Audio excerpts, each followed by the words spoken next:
श्री गणेशाय नमः। ओम नमः शिवाय।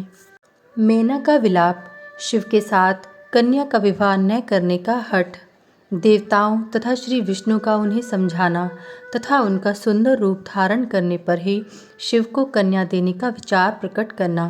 ब्रह्मा जी कहते हैं, नारद, जब हिमाचल प्रिया सती मेना को चेत हुआ तब वे अत्यंत क्षुब्ध होकर विलाप एवं तिरस्कार करने लगीं। पहले तो उन्होंने अपनी पुत्री की निंदा की, इसके बाद वे तुम्हें और अपनी पुत्री को दुर्वचन सुनाने लगी। मैना बोली, मुने, पहले तो तुमने ये कहा कि शिवा शिव का वरण करेगी, पीछे मेरे पति हिमवान का कर्तव्य बताकर उन्हें आराधना पूजा में लगाया, परंतु इसका यथार्थ फल क्या देखा गया? विपरीत एवं अनर्थकारी। दुर्बुद्धि देवर्षे, तुमने मुझ अधम नारी को सब तरह से ठग लिया। फिर मेरी बेटी ने ऐसा तप किया जो मुनियों के लिए भी दुष्कर है। उसकी उस तपस्या का यह फल मिला जो देखने वालों को भी दुख में डालता है। हाय, मैं क्या करूं? कहाँ जाऊं? कौन मेरे दुख को दूर करेगा?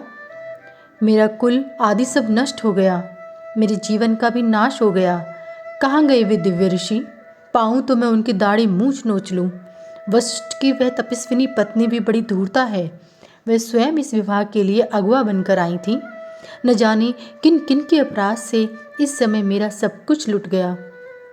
ऐसा कहकर मैंने अपनी पुत्री शिवा की ओर देखकर उन्हें कटु वचन सुनाने लगी। अरे दुष्ट लड़की, तूने यह कौन सा कर्म किया जो मेरे लिए दुखदायक सिद्ध हुआ? तुझ दुष्टा ने स्वयं ही सोना छोड़कर कांच खरीदा है, चंदन छोड़कर अपने अंगों में कीचड़ का ढेर पोत लिया।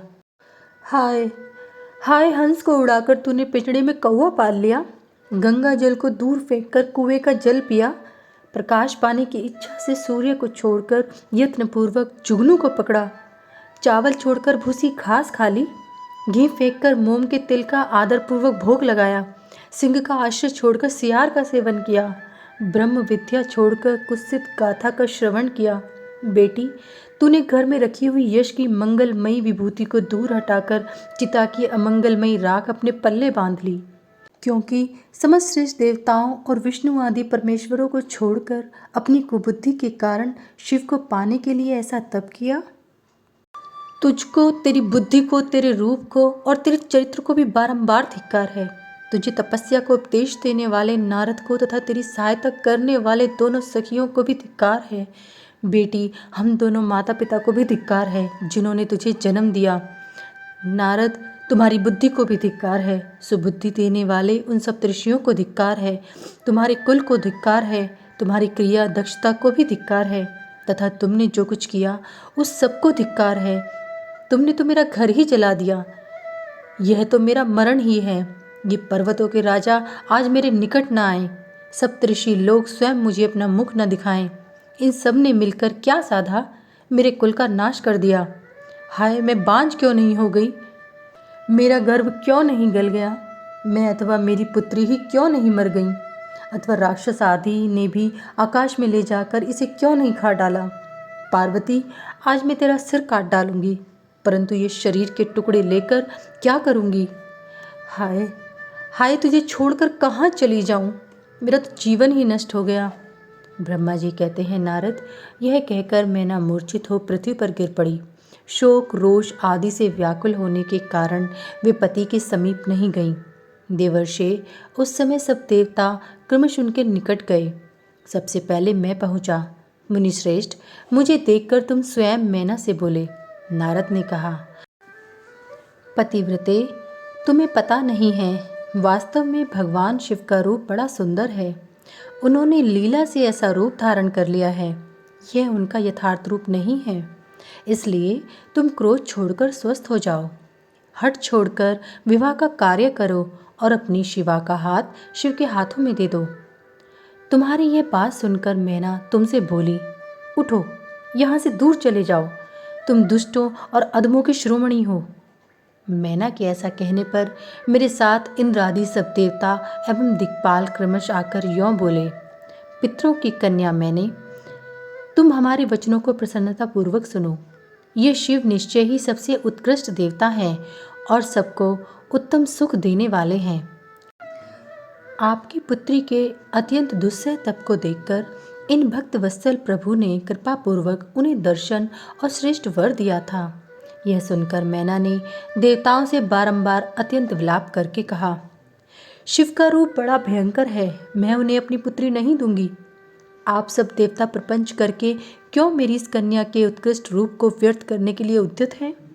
मुनीश्वर, उनके ऐसा कहने पर वशिष्ठ आदि सप्तऋषियों ने वहां आकर यह बात कही, पितरों की कन्या तथा गिरिराज की रानी मैंने, हम लोग तुम्हारा कार्य सिद्ध करने के लिए आए हैं। जो कार्य सर्वथा उचित और उपयोगी है उसे तुम्हारे हट के कारण हम विपरीत कैसे मान लें? भगवान शंकर का दर्शन सबसे बड़ा लाभ है।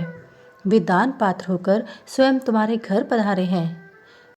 उनके ऐसा कहने पर भी ज्ञान दुर्बला मैना ने उनकी बात मिथ्या कर दी और रुष्ट होकर उनसे कहा, मैं शस्त्र आदि से अपनी बेटी के टुकड़े टुकड़े कर डालूंगी, परंतु उसे शंकर के हाथ में नहीं दूंगी। तुम सब लोग दूर हट जाओ, किसी को मेरे पास नहीं आना चाहिए। ऐसा कहकर अत्यंत विहल हो विलाप करके मैना चुप हो गई। मुनि, वहां उनके इस बर्ताव से हाहाकार मच गया। तब हिमालय अत्यंत व्याकुल हो वहां आए और मैना को समझाने के लिए प्रेम पूर्वक तत्व दर्शाते हुए बोले। हिमालय ने कहा, प्रिय मैने, मेरी बात सुनो। तुम इतनी व्याकुल क्यों हो गई? देखो तो कौन कौन से महात्मा तुम्हारे घर पधारे हैं। तुम इनकी निंदा क्यों करती हो? भगवान शंकर को तुम भी जानती हो, किंतु नाना नाम रूप वाले शंभु के विकट रूप को देखकर घबरा गई हो। मैं शंकर जी को भली भांति जानता हूँ। वे ही सबके प्रतिपालक हैं, पूजनीयों के भी पूजनीय हैं तथा अनुग्रह एवं निग्रह करने वाले हैं। निष्पाप प्राण प्रिय, हठ न करो, मानसिक दुख छोड़ो, सुव्रते शीघ्र उठो और सब कार्य करो। पहली बार विकट रूपधारी शंभु ने मेरे द्वार पे आकर जो नाना प्रकार की लीलाएं की थी, मैं उनका आज तुम्हें स्मरण दिला रहा हूँ।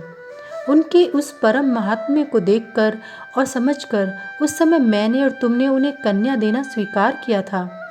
प्रिय, अपनी इस बात को प्रमाण मानकर सार्थक करो। इस बात को सुनकर शिवा की माता मैना हिमालय से बोली, नाथ, मेरी बात सुनिए और सुनकर आपको वैसा ही करना चाहिए। आप अपनी पुत्री पार्वती के गले में रस्सी बांधकर इसे बेखटके पर्वत से नीचे गिरा दीजिए, परंतु मैं इसे हर के हाथ में नहीं दूंगी। अथवा नाथ, अपनी इस बेटी को ले जाकर निर्दयता पूर्वक समुद्र में डुबा दीजिए। गिरिराज, ऐसा करके आप पूर्ण सुखी हो जाइए। स्वामिन, यदि विकट रूपधारी रुद्र को आप अपनी पुत्री दे देंगे तो मैं निश्चय ही अपना शरीर त्याग दूंगी। मैना ने जब हठपूर्वक ऐसी बात कही तब पार्वती स्वयं आकर यह रमणीय वचन बोली, माँ, तुम्हारी बुद्धि तो बड़ी शुभकारक है, इस समय विपरीत कैसे हो गई? धर्म का अवलंबन करने वाली होकर भी तुम धर्म को कैसे छोड़ रही हो? ये रुद्रदेव सबकी उत्पत्ति के कारणभूत साक्षात ईश्वर हैं, इनसे बढ़कर दूसरा कोई नहीं है। समस्त श्रुतियों में यह वर्णन है कि भगवान शंभु सुंदर रूप वाले तथा सुखद हैं। कल्याणकारी महेश्वर समस्त देवताओं के स्वामी तथा स्वयं प्रकाश हैं। इनके नाम और रूप अनेक हैं। माताजी, श्री विष्णु और ब्रह्मा आदि भी इनकी सेवा करते हैं। ये सबके अधिष्ठान हैं, कर्ता हर्ता और स्वामी हैं। विकारों की इन तक पहुँच नहीं है। ये तीनों देवताओं के स्वामी अविनाशी एवं सनातन हैं। इनके लिए ही सब देवता किंकर होकर तुम्हारे द्वार पर पधारे हैं और उत्सव मना रहे हैं। इससे बढ़कर सुख की बात और क्या हो सकती है? अतः यत्नपूर्वक उठो और जीवन सफल करो। मुझे शिव के हाथ में सौंप दो और अपने गृहस्थाश्रम को सार्थक करो। माँ, मुझे परमेश्वर शंकर की सेवा में दे दो।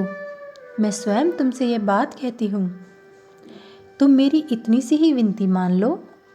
यदि तुम इनके हाथ में मुझे नहीं दोगी तो मैं दूसरे किसी वर का वरण नहीं करूँगी, क्योंकि जो सिंह का भाग है उसे दूसरों को ठगने वाला सियार कैसे पा सकता है?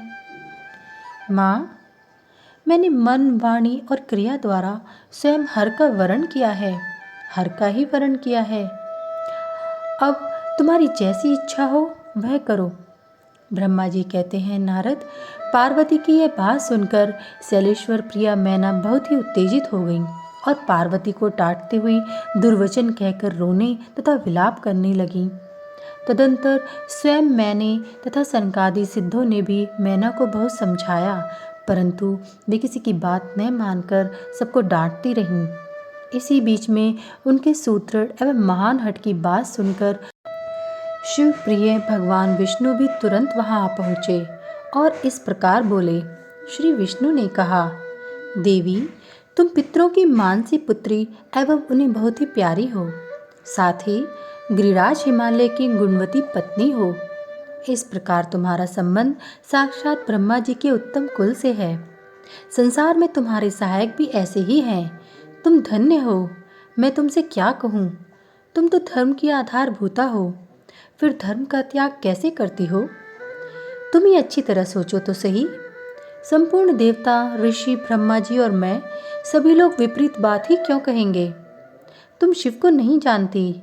वे निर्गुण भी हैं और सगुण भी, कुरूप भी हैं और स्वरूप भी, सबके सेव्य तथा सत्पुरुषों के आश्रय हैं। उन्हीं ने मूल प्रकृति रूपा देवी ईश्वरी का निर्माण किया और उसके बगल में पुरुषोत्तम का निर्माण करके बिठाया। उन्हीं दोनों से सगुण रूप में मेरी तथा ब्रह्मा की उत्पत्ति हुई। फिर लोगों का हित करने के लिए वे स्वयं भी रुद्र रूप से प्रकट हुए। तदंतर वेद, देवता तथा स्थावर जंगम रूप से जो कुछ दिखाई देता है, वह सारा जगत भी भगवान शंकर से ही उत्पन्न हुआ। उनके रूप का ठीक ठाक वर्णन अब तक कौन कर सका है, अथवा कौन उनके रूप को जानता है?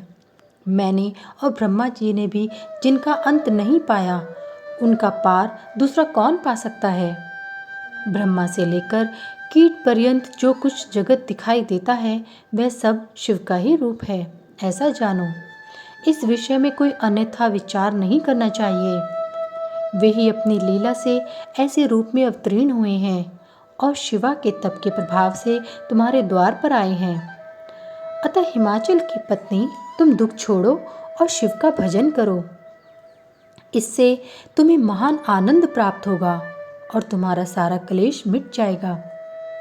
ब्रह्मा जी कहते हैं, नारद, श्री विष्णु के द्वारा इस प्रकार समझाई जाने पर मैना का मन कुछ कोमल हुआ, परंतु शिव को कन्या न देने का हठ उन्होंने तब भी नहीं छोड़ा। शिव की माया से मोहित होने के कारण ही उन्होंने ऐसा दुराग्रह किया था। उस समय मैना ने शिव के महत्व को स्वीकार कर लिया। कुछ ज्ञान हो जाने पर उन्होंने श्री हरि से कहा, यदि भगवान शिव सुंदर शरीर धारण कर लें तब मैं उन्हें अपनी पुत्री दे सकती हूँ, अन्यथा कोटि उपाय करने पर भी नहीं दूंगी। यह बात मैं सच्चाई और दृढ़ता के साथ कह रही हूँ। ऐसा कहकर दृढ़तापूर्वक उत्तम व्रत का पालन करने वाली मैना शिव की इच्छा से प्रेरित हो चुप हो गई। धन्य है शिव की माया, जो सबको मोह में डाल देती है। अध्याय 44 समाप्त।